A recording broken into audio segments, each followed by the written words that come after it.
examples.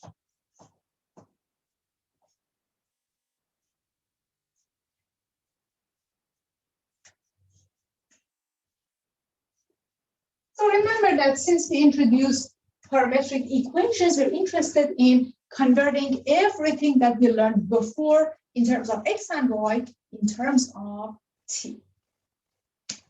So area. So first of all, remember that the area under a curve, this is what we learned before, under a curve, y equals to, let's use f of x, capital F. I'm going to use f later. The area under curve y equals to f of x, while x is bounded between a and b.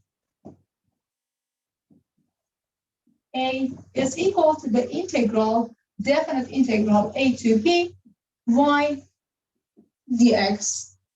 This is the definition of the area. Well, if we have, for example, two curves like f and g, we find the points of intersection between them, and we take the integral over that interval. So note that if we want to find the area between two curves, like y equals to f of x and y equals to g of x, we set f of x equals to g of x to find points of intersection.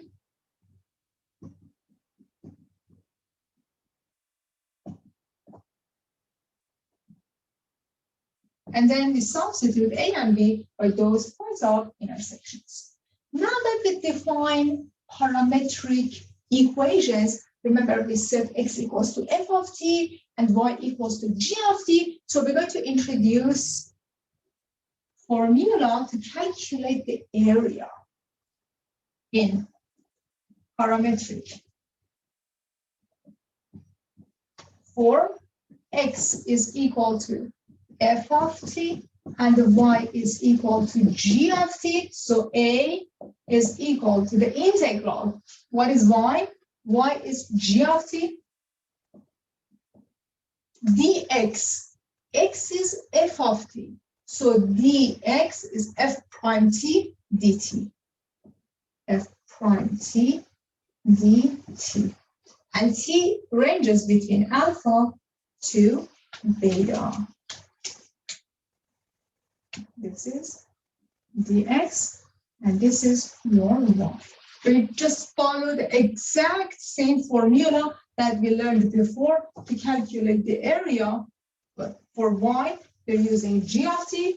For dx, we have to take the derivative of x. The derivative of x is equal to f prime of t with respect to variable t dt. We substitute that here.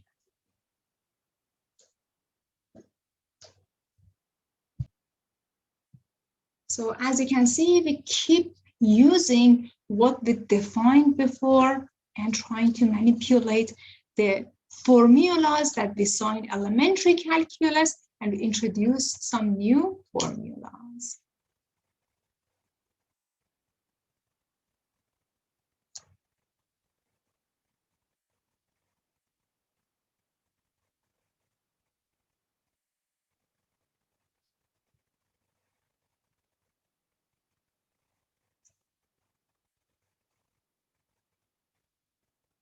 Please take your time, write this guy down.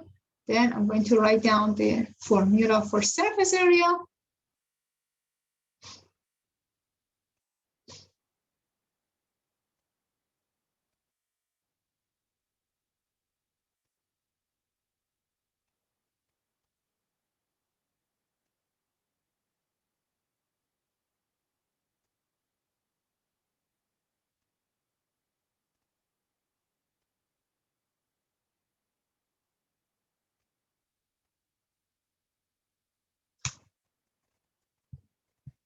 You have a question in the chat? Yes.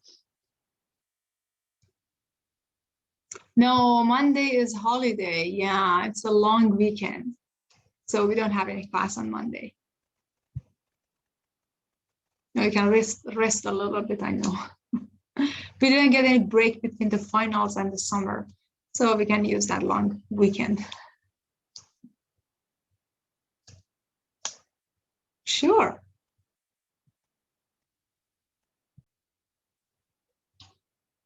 And this is formula for the surface area. 2 pi 1 square root of x prime squared plus y prime squared dt. Resume recording. Okay. Give us some examples.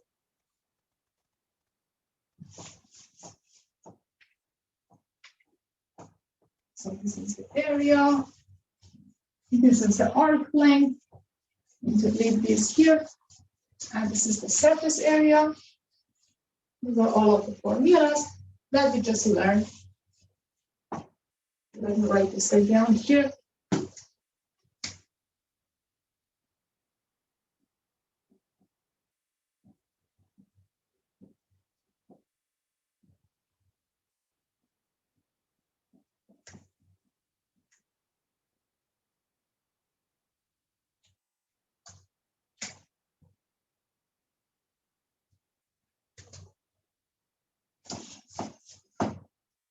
Okay, example.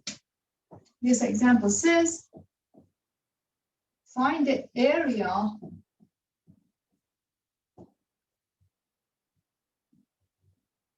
of one arc, just one arc of x equals to r theta minus sine theta and y equals to r times 1 minus cosine theta, the cycloid that we graphed in previous example.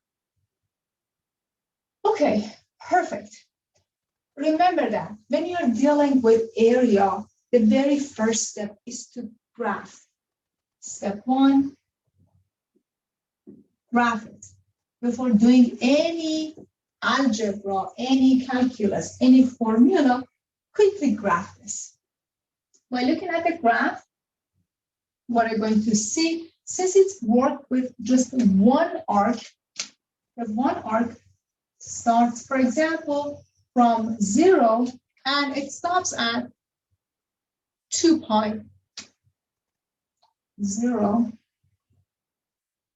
to 2 pi, just one arc.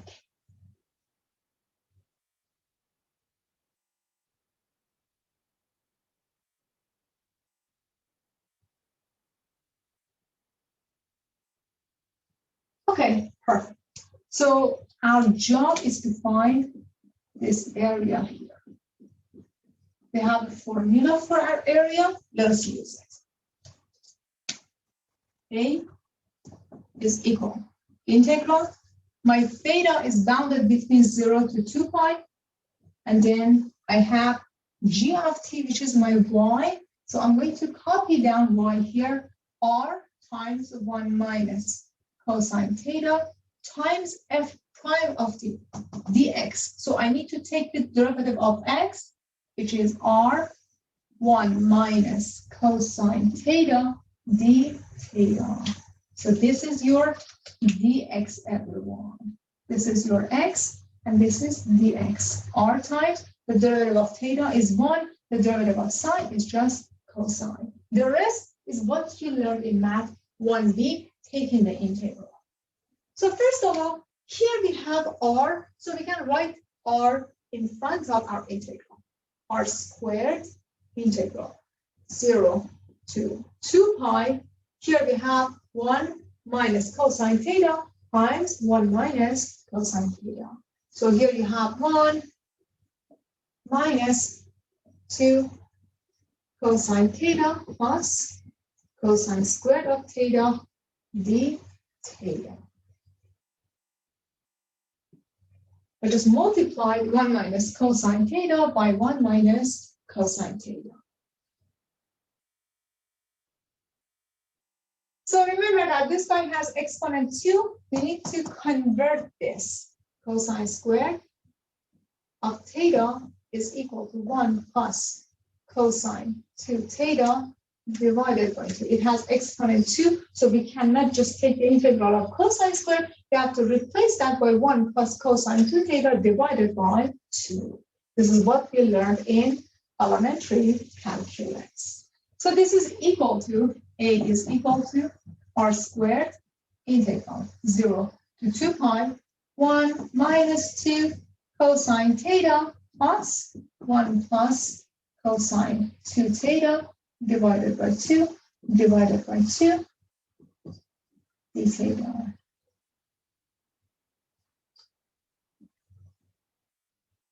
So this guy is equal to r squared times, well, the integral of 1 is, the integral of 1 or d theta is just theta.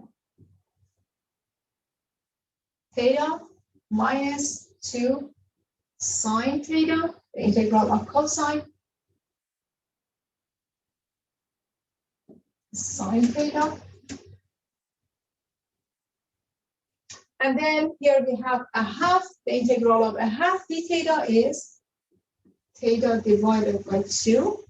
And here we have plus cosine 2 theta using use of, here we get plus sine 2 theta divided by 2 times 2 or 4. And theta ranges between 0 to 2 pi. We're not worried about sine. Why is that? Because sine of 2 pi is 0, sine of 0 is 0. So I'm just going to quickly cross these because both of these are zeros at 2 pi and 0. So what's left is theta plus theta divided by 2 or 3 theta over 2. If I plug in 2 pi, this is r squared. 3 theta divided by 2, 3 times 2 pi divided by 2. I can cancel out these two. I get 3 pi r squared. This is the area of this one arc of the sigmoid here. 3 pi r squared.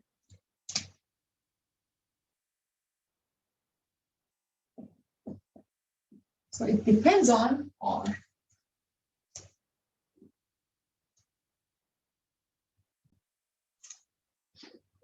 Well, now suppose you're interested in finding the arc length of unit circle.